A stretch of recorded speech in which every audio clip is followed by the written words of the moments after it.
Okay, we might kick off tonight's session and people will join as the night goes on. So hello everyone, my name is Lauren Connolly and I'm the Scholarships Manager for the General Surgeon Monash Foundation. Thank you to all of you for being here tonight, and also if you're watching this on the recording, hello to you as well. And hopefully quite a few of you here tonight will have joined us for our last session, which was a few weeks ago, which is around the general information of the scholarship. But if you did happen to miss that one, the recorded version of that session is live on our YouTube channel.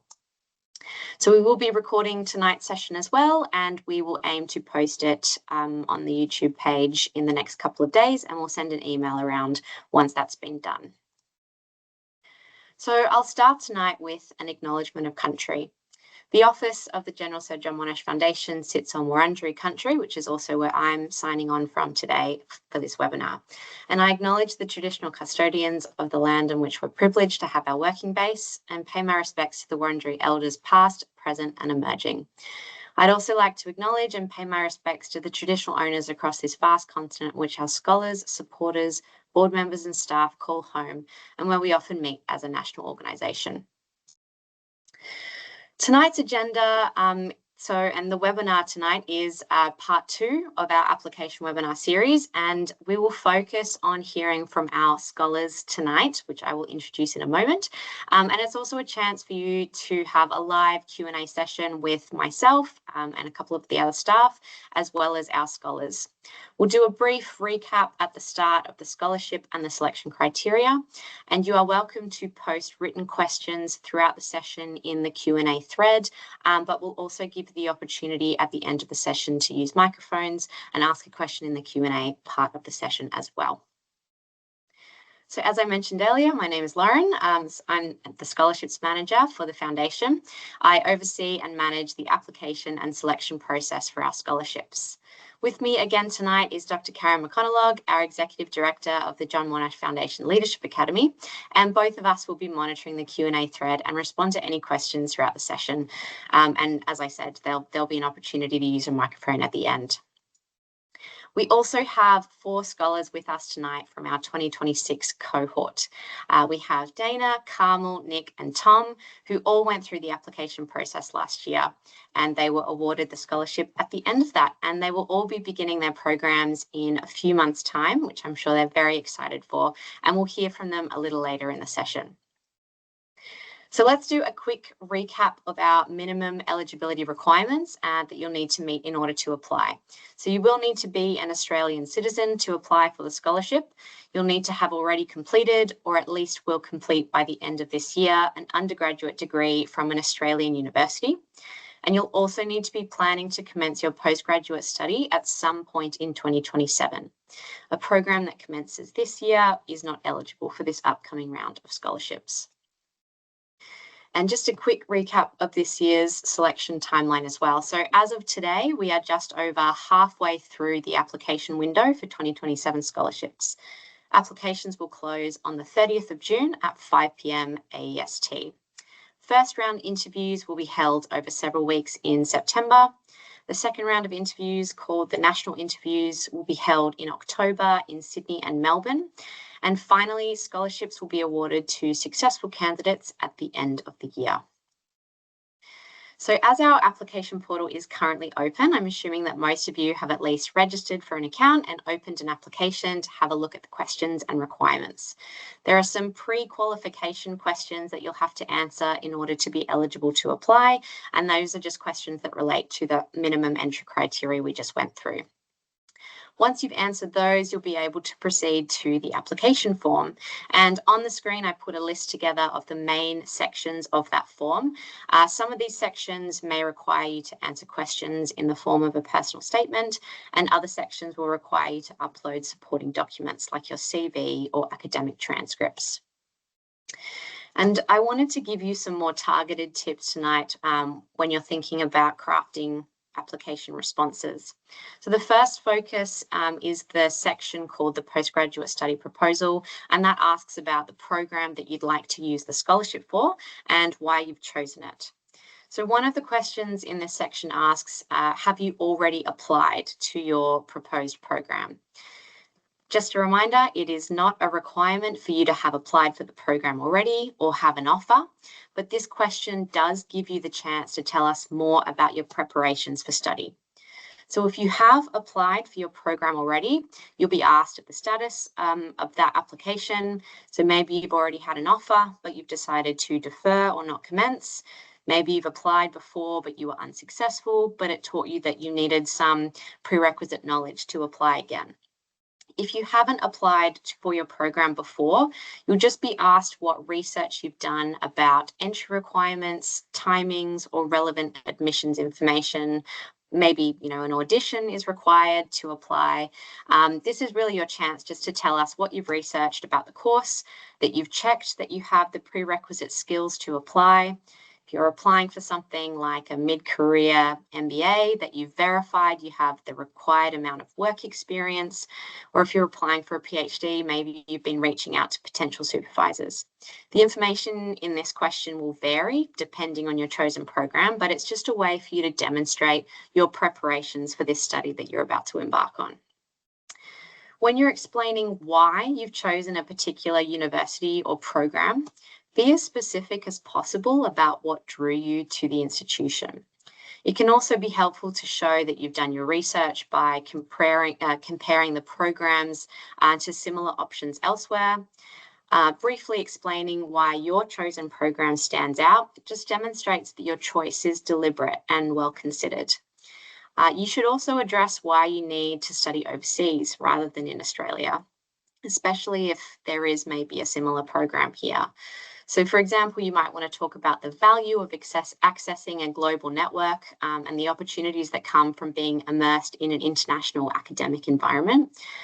In some fields, maybe having an international degree can be particularly important for career progression, so it's worth stating that if it applies to you.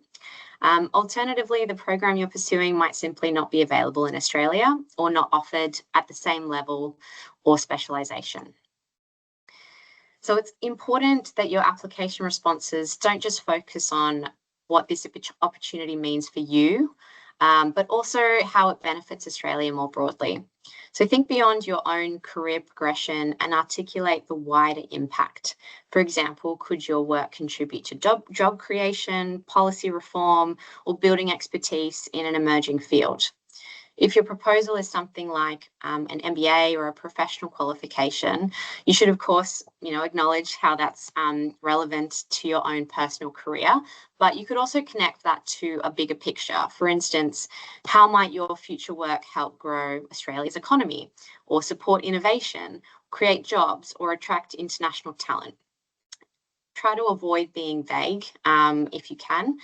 The more specific you can be about your future plans, the easier it is for us to understand the value of your proposal.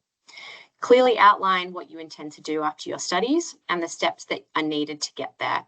So that might include further training, industry experience, partnerships, or specific roles that you're aiming for as well.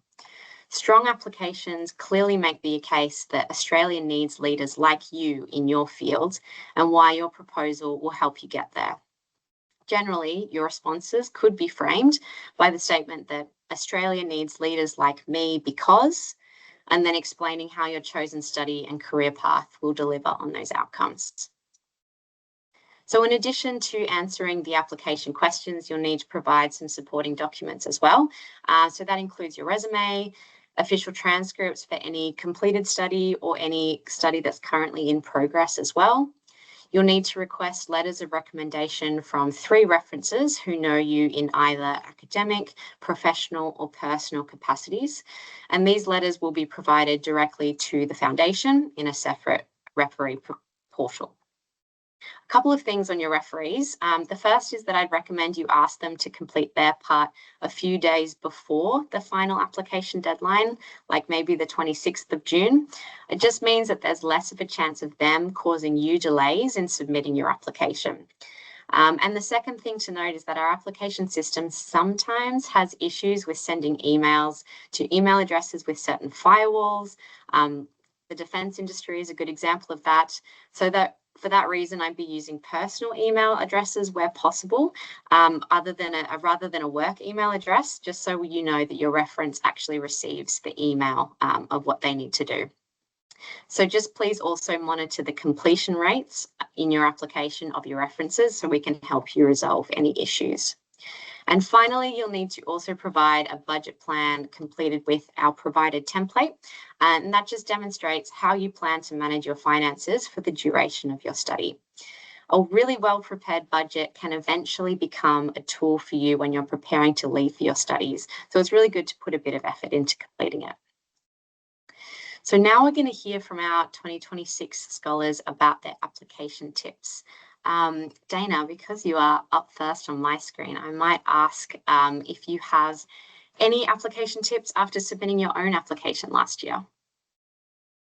Hi, my name's Dana Forsey. I'm a kidney specialist and general physician in Melbourne and a regular visiting physician in Alice Springs, and I work with the Australia and New Zealand Dialysis and Transplant Registry. And so I'm applied and I am going to undertake a Master of Health Administration at the University of British Columbia in Vancouver. And I suppose everyone can probably speak broadly to the application process, but I might speak to some that are perhaps more unique to my experience that may be relevant to some of the potential scholars listening today. One is that, unlike some other applicants, I applied to the program post-specialisation. So I'm already a medical specialist in my field. And I think probably Sir John Monash said it best himself when he said, come to a final decision about the calling you'll select when the circumstances compel you. So really think about why this scholarship and why now. It may be that it's a logical next step in your particular field to go overseas after your undergraduate study, but it may also be that you've undertaken further work that has really compelled you to look further afield to overseas institutions to gain learning that's not necessarily available. And that speaks to Lauren's recommendations that you really look to how the overseas learning can come back and bring that knowledge to Australia. It's not for the betterment of your personal career exclusively. It's not for accolades on your CV. It's to undertake an experience that you cannot get by other means, which you intend to bring back for the betterment of the Australian community. So I think really think about your stage of training and expertise, why this scholarship at this time makes sense. And I think Lauren's recommendations to think about why this particular institution or why this particular supervisor helps demonstrate that you have looked deeply and thought deeply as to what this very rare, very unique, very profound opportunity will offer you to the maximal benefit of yourself and the community. And I think that's really key in my situation because, you know, this is not a common university that this scholarship sends people to. And so I really had to, but in my field, it's one of the leading institutions for this purpose. So you really have to be able to articulate the message and the reasoning and the rationale for your chosen field of study, your particular supervisor, and that speaks to your understanding of your area within the context of the broader international literature and the broader international context, and why this opportunity specifically is the one that you want and need to undertake. So that's my general advice, and I'm happy to take any broader questions, more specifically about, you know, more left field or institutions or medics or anyone who's got any questions in particular. Thanks, Dana. We might come back to those other questions in a moment. Maybe, Carmel, could we hear from you about similar things? Yeah, sure. Thanks so much, Lauren. I would say probably two quicker general tips that I found most helpful. I think the process is really a lot, but it's also really great. And I think especially doing it before you do uni apps, it's a really thoughtful process to actually just figure out exactly like why do you want to study and like what exactly do you want to get out of it. And I think it sets you up well to make sure you also make the most of your time. I think the two things that helped me most, one was just making sure you use people around you. So I think a lot of these essays can feel quite personal or feel, you know, unnatural almost in how you would normally talk about yourself or your ambitions. But I think just getting feedback from a lot of people and like honest, brutal feedback is the most helpful thing I personally found. And I think especially if you're lucky enough to know, you know, any other former scholars or people who've done similar scholarship applications, I think people are generally really willing to help and have a read. And I found that to be immensely useful. And then the other thing I would say as a general tip too is be comfortable talking about yourself in a way that you probably normally wouldn't. And I think it's especially useful if you're going to apply to US universities later on. Really think about like what's your unique angle, like what's something that really only you know about this problem, or what's the unique, experience or background or perspective you bring to an issue that's really important to Australia. And I think really lean into it, even if you don't feel like you've had, all the experience or all the credentials. I think what I've really noticed from the group of scholars that we ended up with is everyone just has such unique and interesting perspectives, and like the cross section of topics or problems or expertise is really broad. And I think the foundation in general really values a very diverse but also like specific set of people and passions. So I'd say probably those are like the two main things I would say generally. Thanks, Carmel. I wonder if Nick is around, who might want to talk about things from his perspective. Hi, Lauren. Thank you. Yes, probably just a sort of general tip I would give, which really, just as you're talking through some of the process, did remind me that it is quite a time-consuming application, and there is a lot of work that goes into it. I think just reflecting on it, the application itself is a few thousand words, and then it's the 3 referee reports and the transcript and the CV and the budget plan and potentially 2 interviews. So it is a very long process, and I think I certainly knew some people who started it and didn't necessarily realize just how much time it would take up and how much they would have to commit to get through it. So it is something worth thinking about before you really get underway, whether this is in fact the right time for you. And I wouldn't launch into it unless you really know that you have the space to work through the application and that this is an appropriate time for you to do it. That's really the first thing I would say. And then second, this is similar to what Carmel said, but really about sort of creating a kind of coherent narrative and about your particular proposal, and really explaining why you're the right person. And I think generally, as I've spoken to other scholars and understand why they've received the scholarship, they seem broadly to sort of fall into 2 categories. And one is that they might be working on something that is sort of almost universally regarded as important, like maybe it's healthcare, or maybe it's climate change, these kind of big global problems that everyone agrees are important to make a contribution to.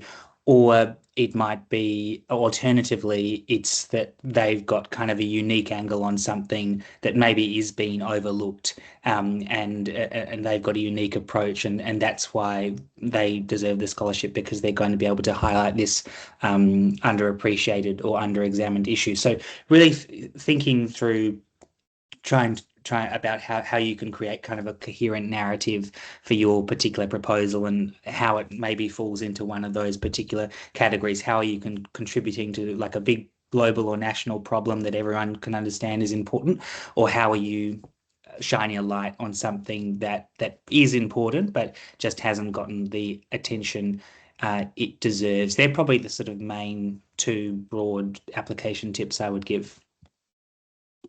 Thanks, Nick. And Tom, do you have anything else to share? Because if not, I can ask you a different question. No, I would quickly like to jump in on that, but yeah, I mean, I'm mainly just going to be echoing what was said there. I think you need to make sure that when you're doing this application, you need to have a really clear and concise narrative. These study patterns, everyone is applying with such diverse and broad topics of study and levels of study. There's master's degrees for 1 or 2 years, there's PhDs. So what you need to be able to do is put forward an application where you can say, basically, this is why this is important. Explain the topic in simple words, because you're not necessarily going to be having experts in your field reviewing your specific application.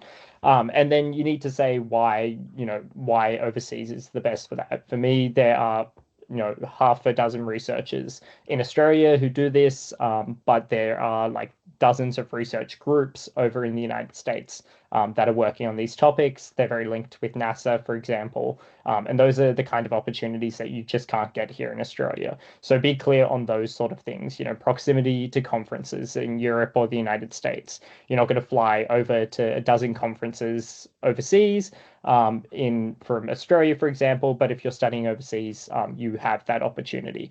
And then very last thing, on the flip side of some of the thinking about whether it's the right time for you, I actually felt a little bit underprepared for applying for this scholarship compared to some of the other applicants. I was coming out of undergrad. I had basically no professional work experience, and there will probably be a number of you on this call who are the same, and you're looking to do a master's or a PhD straight out of your undergrad. And I think that you need to prepare this application with the knowledge in mind that it's going to be looked at relative to sort of the level of opportunity that you have had so far, because for some of you that might not be as much opportunity. So yeah, just those were my tips. Thanks, Tom. And maybe while I have you as well, we could move on to a second question is, do you want to introduce a little bit more about the program that you're going to be starting later this year, and maybe also the process that you went through to choose the program for the application, or even beyond the application when you got a couple of different offers from unis? Yeah, so I am going to be undertaking my PhD at Caltech, doing sort of Antarctic ice physics called glaciology. And that's really important for understanding how Antarctica is losing its ice, and that directly leads to things like sea level rise. So for me, picking the program that I wanted to do was relatively difficult. I ended up in a situation where when I put in this application, I was thinking about a number of different programs. I ended up picking one that was a little bit more niche than the others through the application cycle.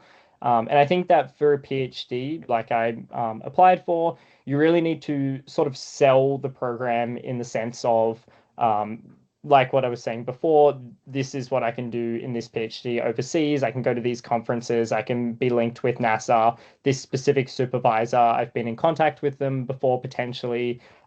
This specific supervisor is running a NASA satellite mission worth $420 million. Those sort of things that show that you are understanding where this program sits in your field and how that places you to come back to Australia, with those links, for example, to something like NASA, or the knowledge and expertise that only 6 people have in Australia. And we need more people with that expertise to be able to contribute to national risk assessment reports.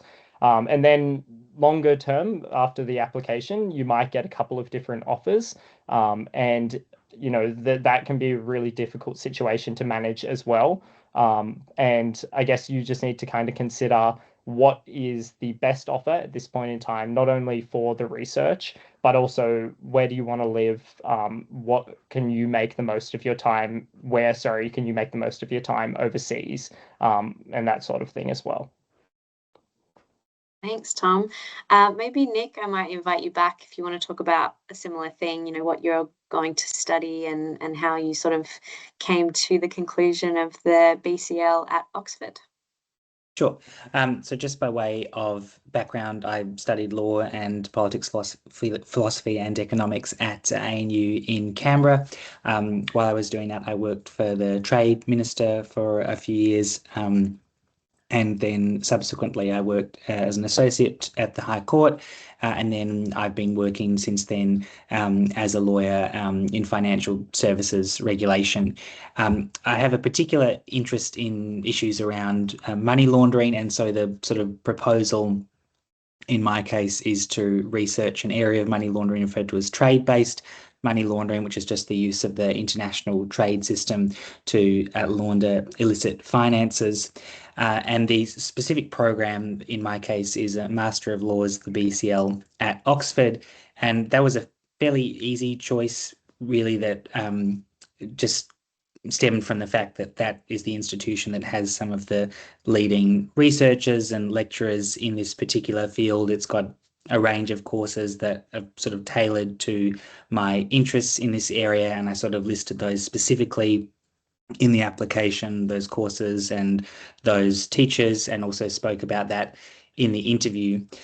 So it was sort of a fairly straightforward choice. But having said that, I do want to, add that while it's absolutely fine to choose sort of these big name institutions that everyone knows, I think it's equally good to choose institutions that might be less well known, but are really the standout institution in your particular field. So I'm sure, Lauren, you would agree there's absolutely no pressure for students to be choosing places like Oxford or Harvard or MIT or wherever. It really should be whatever institution is best for their particular study proposal and in their particular field. So you really should feel free to choose any institution that suits you best and talk about that and explain that in detail as part of the application. Thanks, Nick, and I completely agree. Carmel, maybe you want to tell us about how you came to choose your program? Yeah, sure. So I, in my undergrad, did a Bachelor of Commerce at Melbourne in Economics and Finance. I worked for a few years in consulting, and then I've spent the last 2 working as a policy advisor to the Federal Minister for Housing, Homelessness and Cities. And essentially what I really want to work on in the future is economic policy, and that's obviously a really hot topic right now. And I think if anyone's watched, the budget play out, the really big thing there is policy is honestly the easy part. It's actually the politics and the electorate and like convincing people of complicated changes they don't spend too much time thinking about. That makes reform really difficult. And so for me, the MPP at Harvard was a really easy choice in that sense. I think it's really well regarded as a really great practical degree when it comes to policy making. It has a really strong focus on one, social and urban policy, which is where housing sits and what my kind of expertise is. But it's also just known for having like a faculty and a program and guest speakers that are genuine, former world leaders who've actually done the administration and the implementation of policy. And so I think sort of what you were saying earlier, Lauren, this is probably more of a professional degree. It's not, super academic or super niche in the way that, Tom's PhD is. And so the story or like the rationale really is about how does it help me become a better leader in Australian policy when I come back, and what are the specific, experiences or people I can learn from, or events or opportunities I can make the most of over there.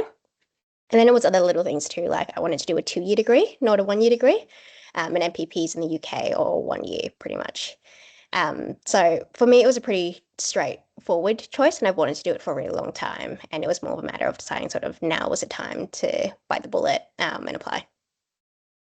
Thanks, Carmel. And Dana, maybe we can hear from you too.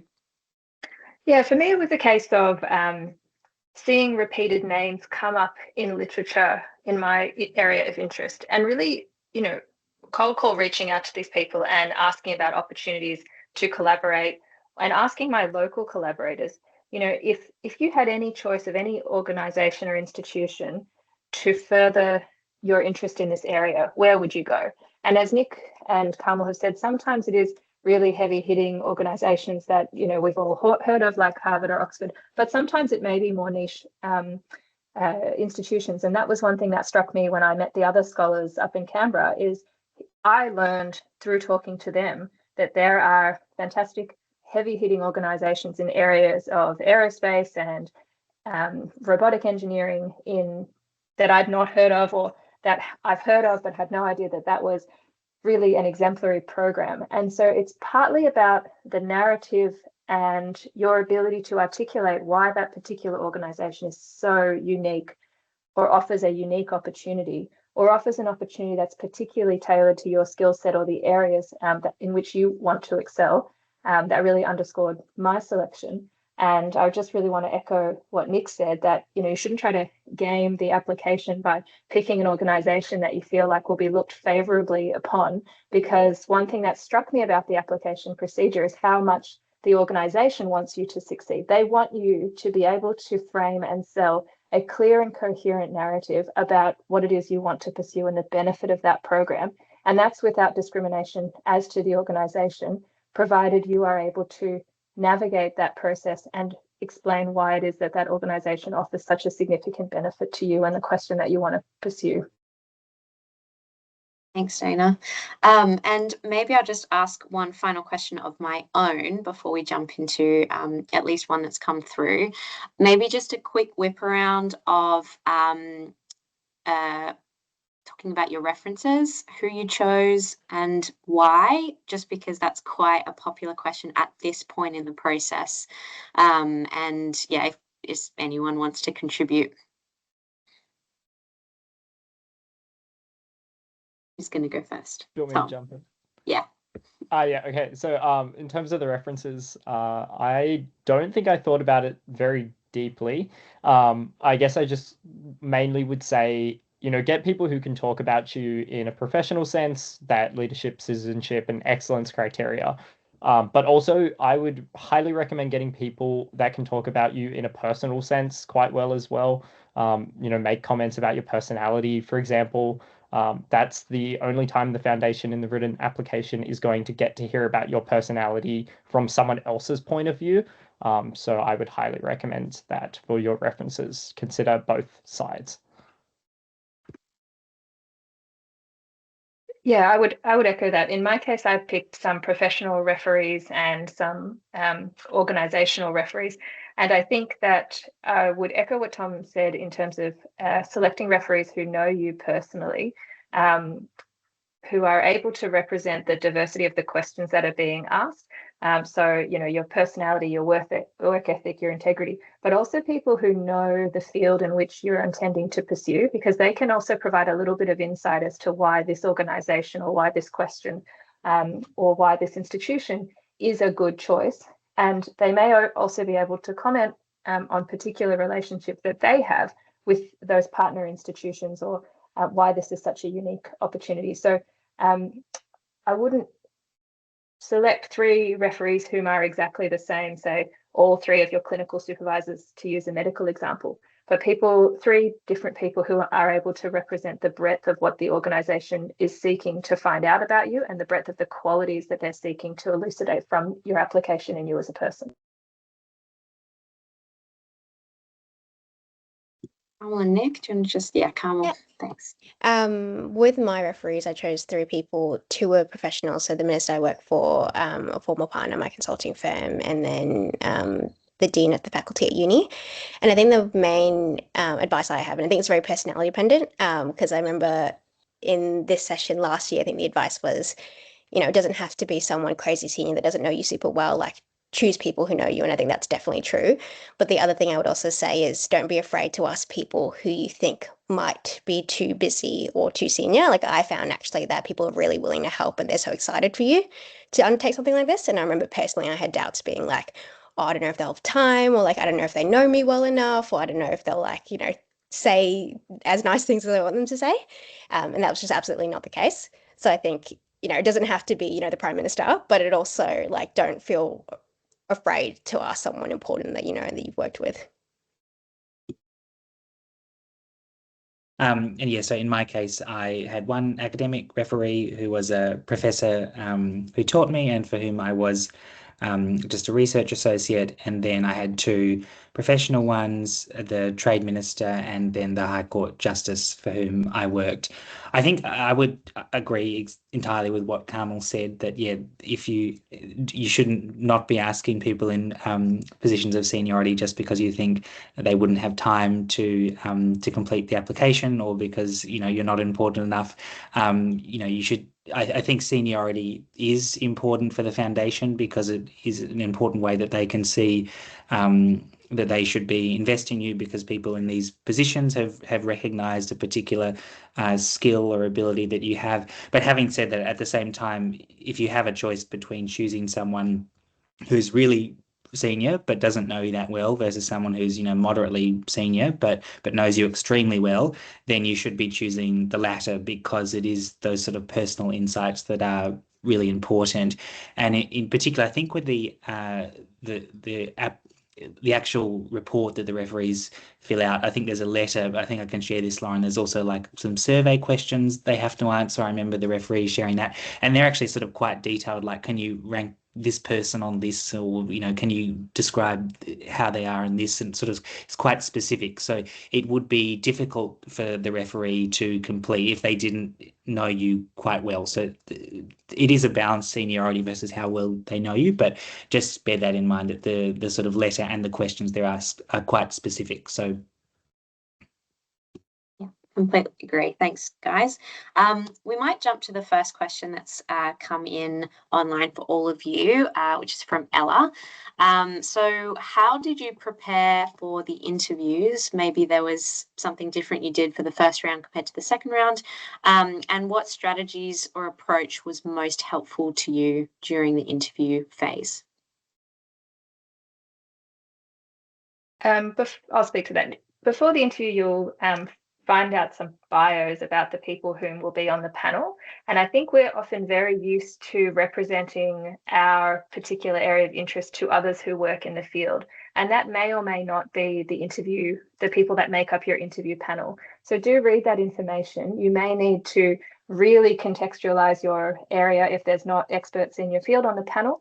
And you do need to be able to speak really broadly about your work, as well as the specifics of the program. So you do have to tailor your interview to whom is going to be there, and also consider your proposal in the broader Australian context. Why this scholarship? There are other scholarships out there. Why this one? There are leadership components to this scholarship and values that this particular scholarship holds quite dear to its heart that it very clearly articulates. So understanding the values and preferences of the Sir John Monash organisation and the people whom are going to be interviewing you is really, really critical.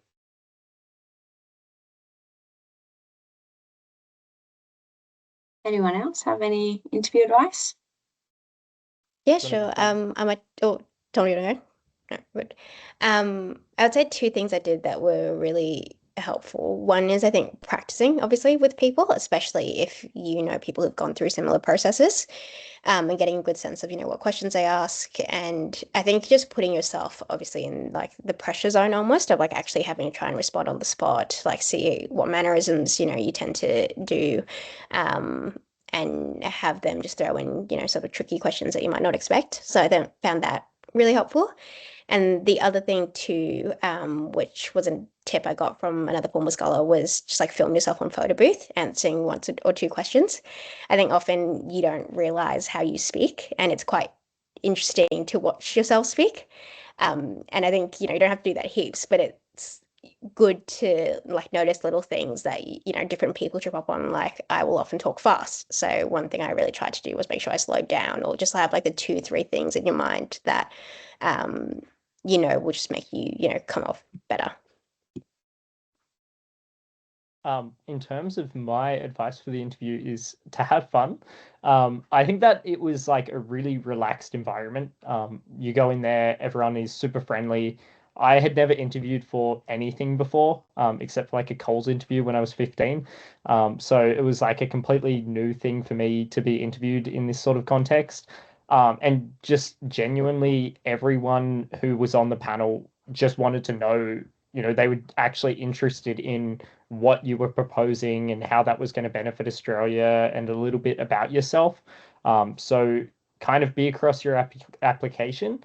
I didn't practice a whole lot. I kind of like to ramble, so I didn't want to come off as sort of scripted. And I think that, the way that I was relaxed, I guess, going into the interview and just talking about something that I am passionate about and interested in, it can actually make for a fairly easy and straightforward interview as well. Yeah, I agree with everything that's been said. I think perhaps I was more nervous than Tom, but I definitely did practice some questions quite a bit. I think not because, you don't want to come across as robotic, right? Like you don't want to just sort of repeat some answer that doesn't actually fit the question. But some of the questions can be quite tricky if you haven't thought about them in advance. Like if you're asked to reflect on how your professional experiences in those you've exhibited some of the values of John Monash, that does require you to have put some pre-thought into it, I think, to know sort of what he stood for and actually applied those values to what you've done. But I think, as Carmel said, practicing with other people is really helpful, just getting them to ask you questions. And then at the same time being prepared for, I guess, questions that you might not have prepared for, because no matter what you do, you're not going to have every thought of every question. I think in the first interview, I got one that was like, oh, and who's a person that you just admire? And that's not something I'd thought about at all. Thankfully, something came to me very readily in the interview, but that's something to bear in mind as well, just that you might get something that throws you off balance. And that again is why it's useful to have people just come up with questions and throw them at you, because then when it happens, when you're doing the interview itself, it won't be quite so disconcerting. The other thing I just add in terms of preparing, although I think Dana is totally right that you might not be speaking to people who are experts in your field. I was also quite surprised at the level of specificity at which the questions were asked. I was really impressed that a lot of the panelists had clearly done their pre-reading, and they'd sort of done their own research, and they asked quite specific questions about my proposal and how it interacted with these other things. So you also shouldn't assume that just because they're not experts in your area of law or medicine or robotics or whatever, that they're not going to throw you some quite detailed questions. So that's something to be mindful of as well. And so there might be things like, oh, we've read about this particular development in your field. Can you explain, how that affects your proposal? Something like that. Yeah, and if I can just say one thing that follows on from Nick's, it's really interesting, that point, because as Nick said, there can be really detailed questions, but I was really surprised as somebody who's interviewed, a lot over the course of my career, at how friendly and engaged the interview panel are.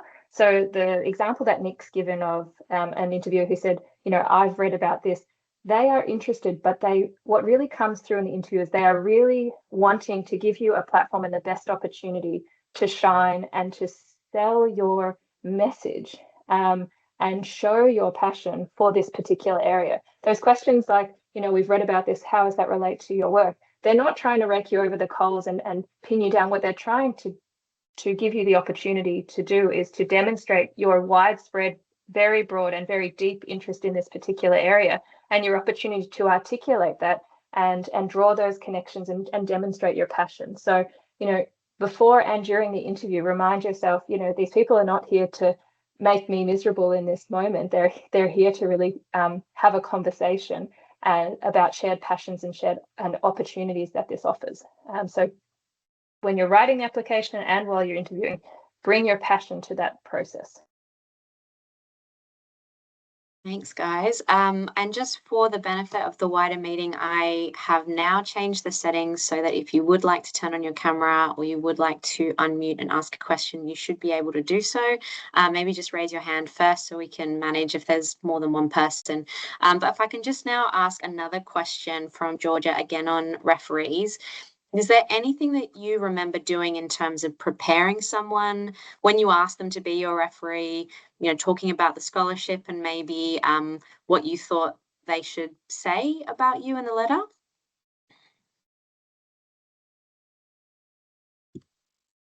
I would say it's really good also just to ask referees what information they need. So I think some people are sort of more high touch or low touch with this. So I think some people like to really write the entire letter from scratch. I think for some people, like federal ministers, and I imagine Nick had a similar experience, they might need a bit more handholding. So I think obviously provide them with the context of like what you're doing, a summary of your experience, especially things you might have done since you worked with them. One of the things that was trickier for me is because I've been working for about 4.5 years now. When you're looking for academic references, they haven't seen you in quite a long time. So it's good to kind of provide extra information about, what you've done with your studies since then, remind them of things you did in university, remind them specifically of times you worked together or studied together. And so I think a summary of, what you're trying to achieve, your past experience, your CV, a copy of your application can also be helpful. So a lot of people wanted to see that. And then also kind of the John Monash website and kind of a steer on what particular points you might want them to highlight, noting that, with your 3 references, you might be asking different people to highlight different things. Yeah, I think that in terms of preparing the references, it's always helpful to give them a CV. Even if they know you well, I think it can be helpful for them to have some sort of base reference to look at. And then otherwise, you probably should maybe in written form. So talk to them in person about getting a reference and what the scholarship is about in terms of the core values of the scholarship. But also, put it in writing in an email for them to refer back to later so that they have it when they are writing up your reference letter. And also, if you are looking at any academic referees, it's probably worth noting that, academic referees and professional referees as well, they probably write letters of recommendation for various things like jobs and PhD programs quite often. So they probably will know sort of the relevant things to write when you're doing this as well. So don't stress necessarily too much about the referee side of things. I think it's also really important to tell the referee why you are picking them as well. I'm writing to you, as Carmel said, remind them when you work together. Maybe they gave you a reference back then, or you can attach that previous reference if you have it. But also say, I'm asking you because I think you can speak to X, Y, Z from the application criteria. Provide those examples to them as to the context in which you've worked together and why you think this person is particularly well placed. And that will also give them some guidance as to what particular aspects of the application that you're hoping that their referee can be supportive. I agree with all that. I don't think I have anything else to add. Cool. All right. Well, there's another question here for all of you. So this is from Claire. All the applicants are genuinely amazing and have done incredible things. What was the best way to truly sell your message or show your passion, as Dana said, and demonstrate not just past achievements, but also future leader potential as well?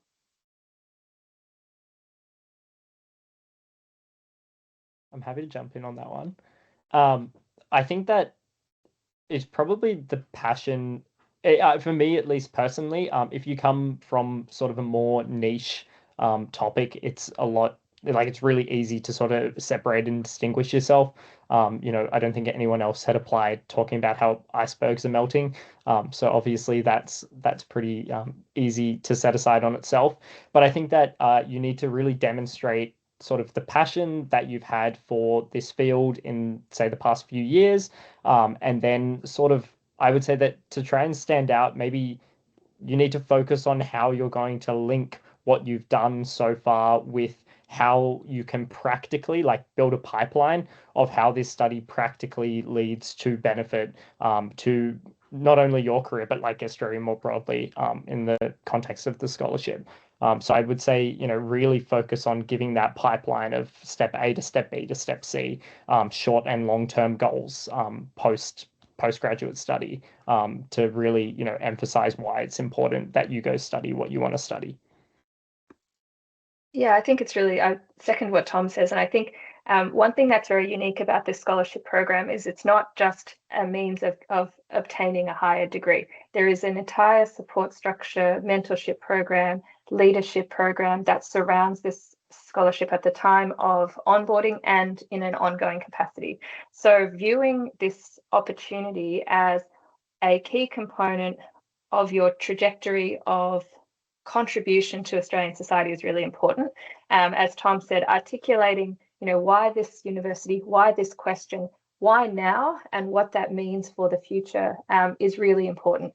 And allowing yourself to be genuinely excited about that opportunity that provides you to be able to take the next step in your journey through education and contribution is really key. So thinking big picture as to, specifically what skills do you hope to gain from this opportunity, and how does that link to the next question? How does that link to the next work and that pipeline of opportunity and contribution, as Tom said? Yeah, I think that's quite important.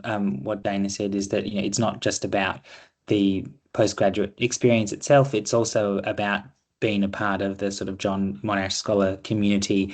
And that, I think, is one way of standing out, really explaining why you want to go and do this particular study, but also, why you're particularly passionate about being a John Monash scholar specifically. And you might like to talk about, the Leadership Academy, or you might like to talk about past scholars with whom you've spoken to, and how you'll be able to link up with them and how that will contribute to your work.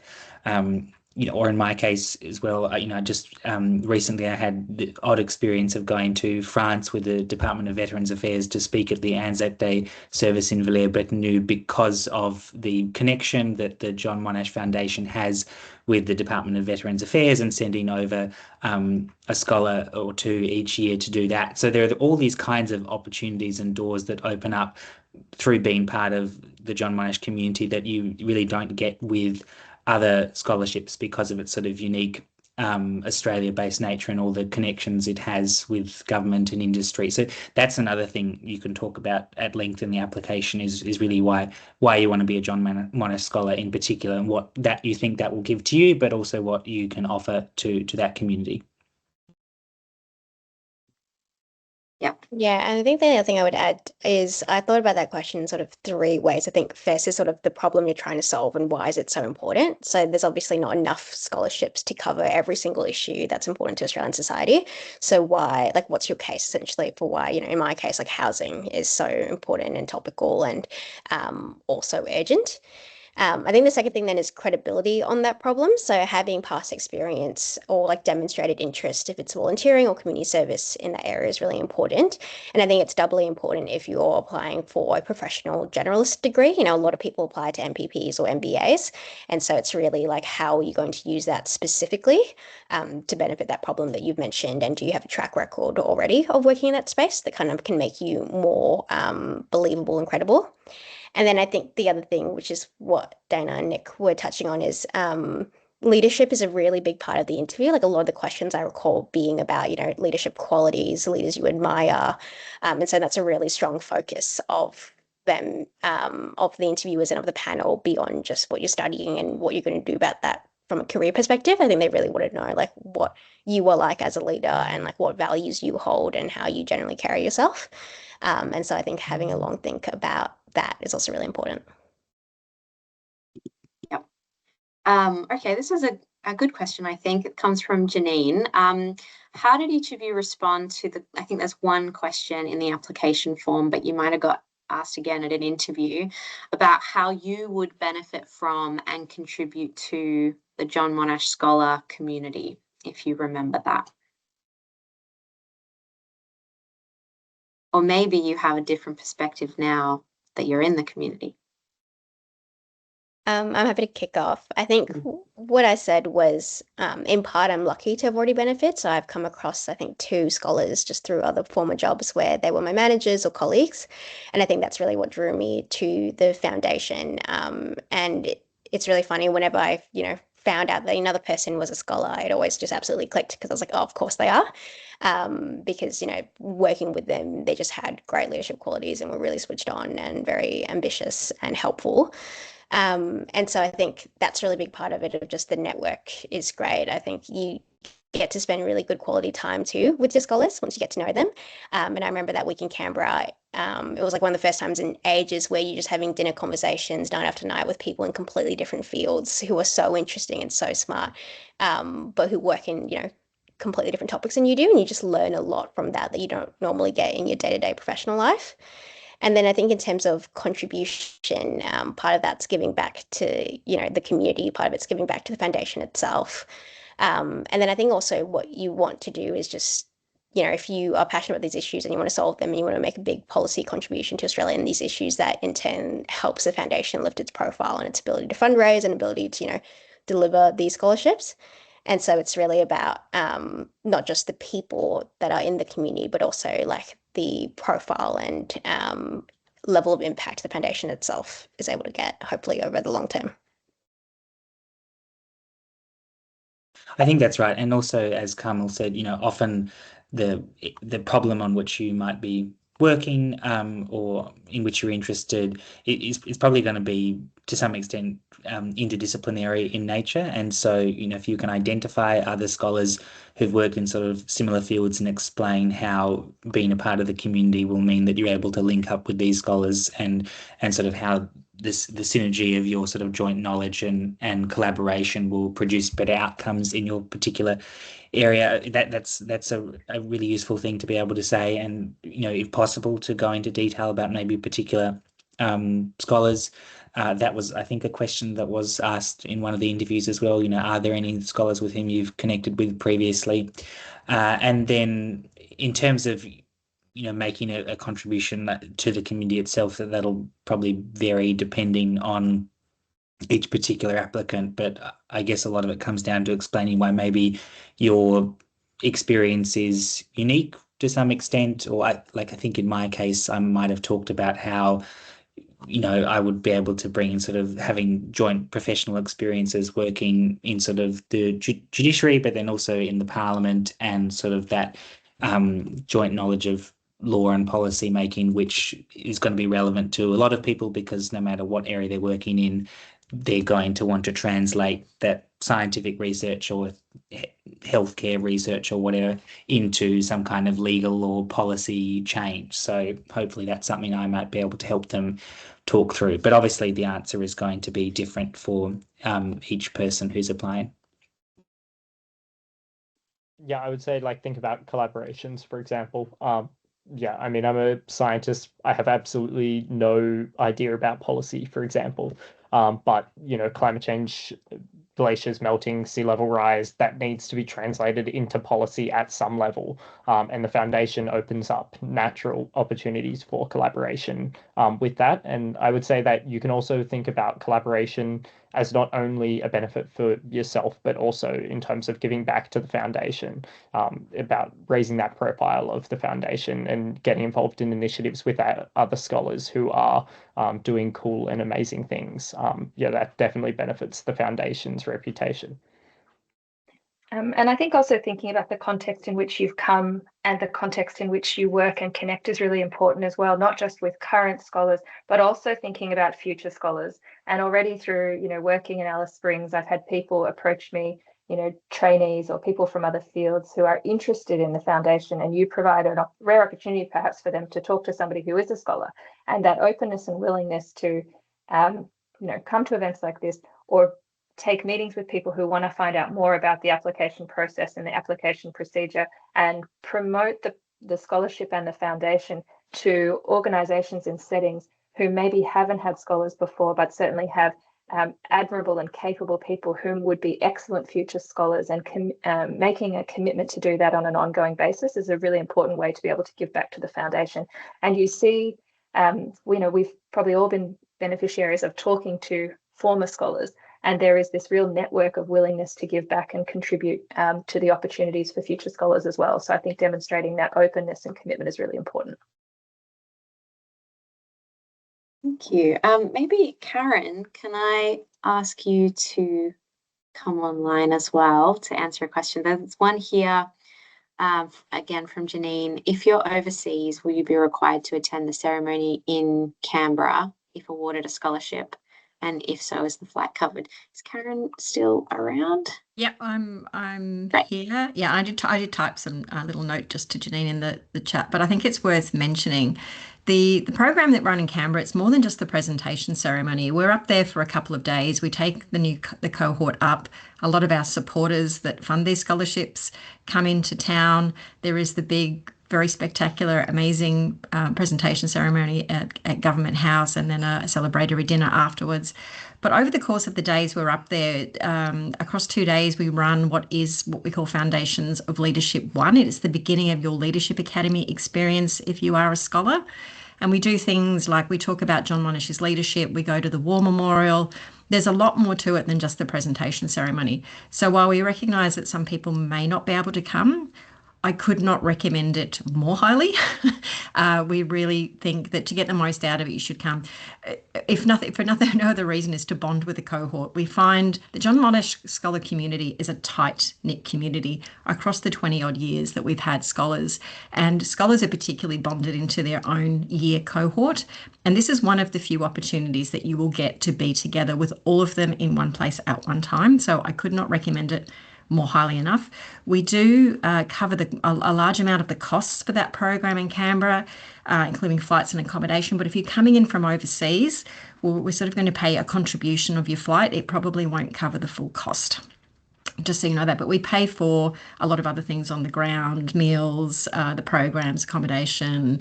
We'll get you to and from places with buses. Like we're covering most of the costs for the Canberra trip. And if anyone online want to comment about the experience in Canberra? I'm going to quickly jump in on that because I actually flew in from Seattle that morning of the first program, and then 2 days later I flew back to LA. So the cost wasn't a problem for me because I was in PhD school visits and the schools were covering all of that. But it was definitely worth flying back to go to the program and the presentation ceremony and meet all the scholars. And I have no regrets that I had to do a trans-Pacific flight twice because of it. Yeah, and I didn't fly anywhere near as long a distance as Tom, but I really think, again, this is one of the opportunities that demonstrate how this scholarship and this community is different from, say, other scholarships that are out there. It's not just about individual achievement, but it's about the community that you find yourself a part of, the opportunities you have to engage with that interdisciplinary nature of the work and contribution we can make that Nick alluded to, and form these connections, celebrate each other's achievements as you get accepted to programs and start to move overseas. And it's really an invaluable part, of a community that I already feel very much a part of.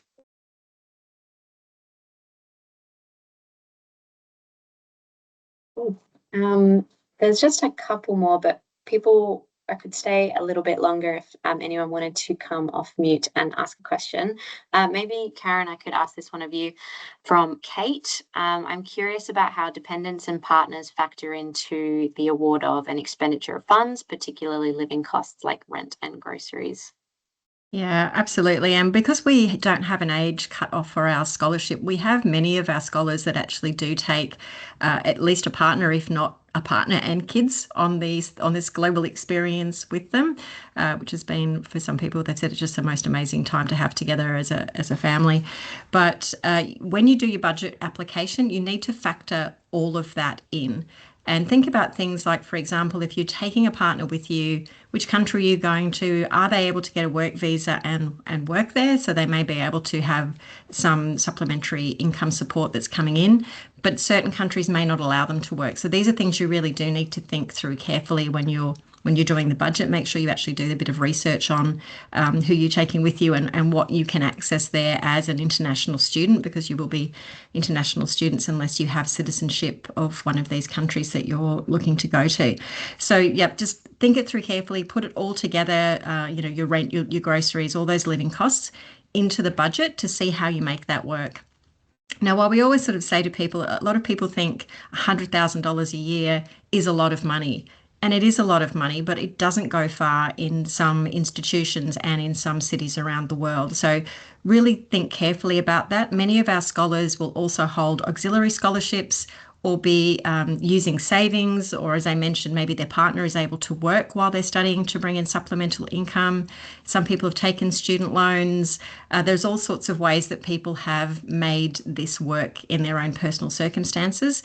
But it can be difficult. There's no sort of additional living costs that are supplied for people taking families. You need to make that work within the $100,000 annual cap of funding. The one exception is there are flights paid. There's a contribution of, I think, still $1,500, Lauren, towards flights to sort of get you out to your place of study. So do think through that very carefully if you're taking partners, but not just the budget, visas and those sorts of things as well.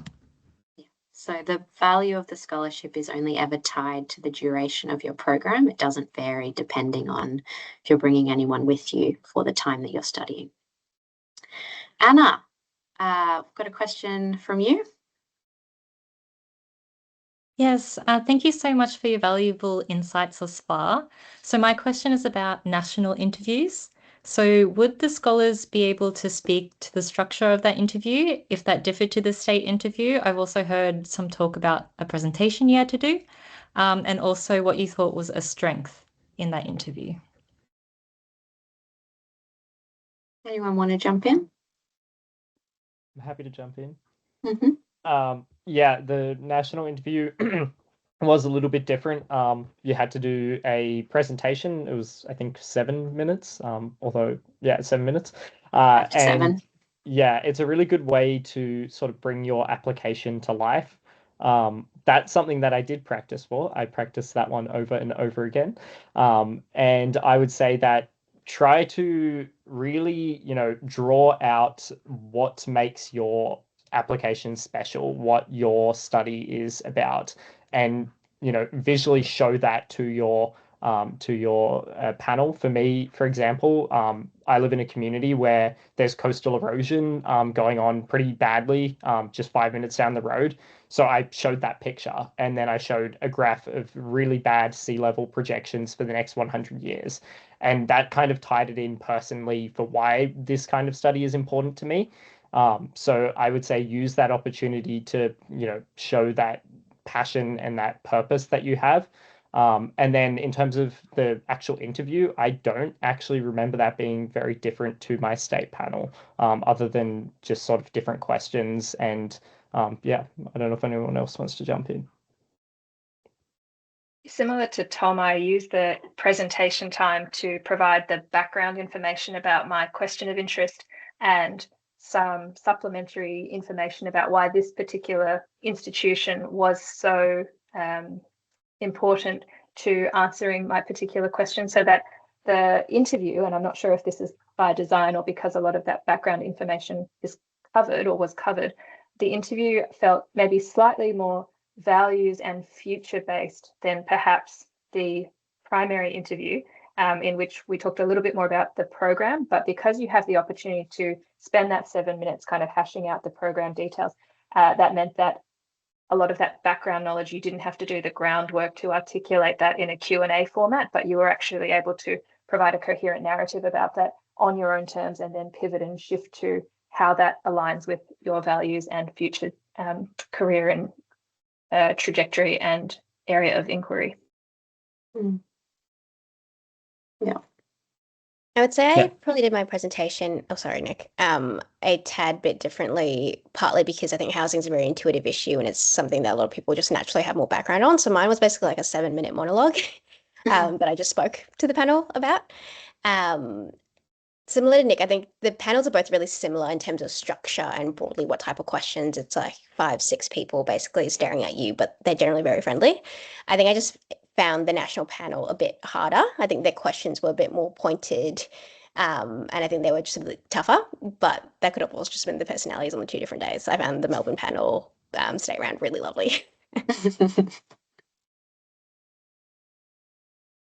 I agree with that. I think I did find the questions in the national round slightly more difficult. I think it was in that round that the questions tended to be a bit more precise in terms of the content. But having said that, at the same time, it was also a bit more natural because, as was mentioned before, you have the opportunity to sort of set the scene with your talk and your presentation. And so you can kind of explain who you are or what you're trying to do, and then get into the questions. Whereas in the sort of the first interview, you were sort of trying to do that in response to questions, and I found that a little bit trickier. So I thought that there were pros and cons to the national one, but in some ways, I on balance, I thought it was probably easier just because you have that opportunity to speak and you can practice what you're going to say, so you can sort of ease yourself into it, and by the time you've gotten through the 7 minutes, you're sort of comfortable and you're ready to take those questions. I would just add as well, I did do like a PowerPoint, but it's not compulsory, and if you do one, there's no need for it to be a sort of work of art. Like, I'm not a graphic design artist. It was fairly basic, but just a few basic visuals or pictures like Tom mentioned is fine. It doesn't have to be some super high-tech Prezi or something. Thanks, guys. And if think this all sounds a quickly- little bit abstract, sorry, Tom, just so you know, to anyone online, if you get through to the national interviews, you'll have a call with me before that interview to talk you through the presentation, talk about what you might talk about. It's really a soundboarding session with me to help you prepare. So if this all sounds quite abstract, that's just because we will go through it with you in more detail if you're successful in getting a national interview. Sorry, Tom. I was actually just going to add, if you have any, things outstanding from your state interview that potentially you didn't clarify fully, then the national panel where you do the presentation is a good idea to use that to clarify as well.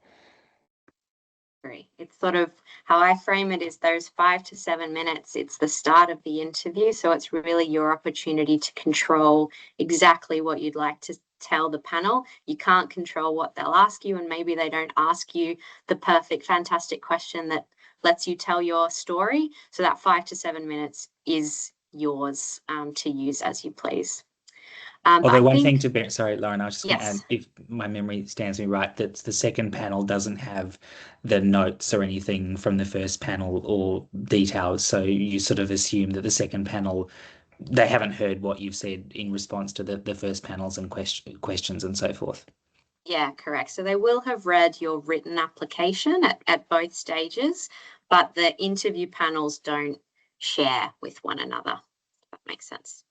But you should definitely listen to Lauren's feedback in detail because, I mean, she sat on a lot of panels and her ability to say they left with this impression, but they didn't really quite get this area is absolutely vital. And I feel like made, as Nick said, in my case, I felt like the national interview was actually easier because I had thought more broadly about the areas in which I probably hadn't articulated that vision as effectively and was able to address that in the national interview. So of all of the feedback you get from people along the way, I think Lauren's call between the first and second interview is the most valuable.